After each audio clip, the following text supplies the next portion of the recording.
Okay, so we're going to be taking a look at the dimensions of the Anycubic Photon vat versus the Epax X1 vat. So let's start with the dimensions of the Anycubic Photon vat. So the Anycubic Photon is 178 millimeters in width, and the Epax X1 vat is 180 millimeters in width. So the Epax X1 vat is 2 millimeters wider.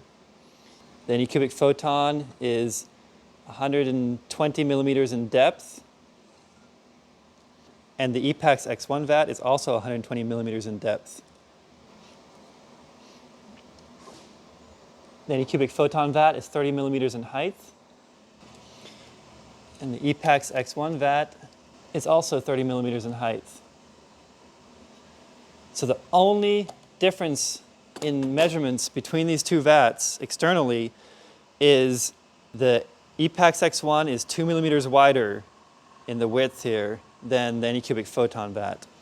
If it was just 2 millimeters shorter, 1 millimeter on each side, it would fit inside the photon.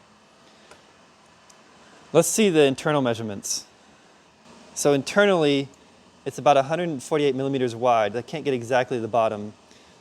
And for the Epax, it's the same, 148. And then in depth, internally, the Anycubic is 90 millimeters wide in depth. And then the Epax X1 is a little bit narrower on the internal dimension at 88 millimeters.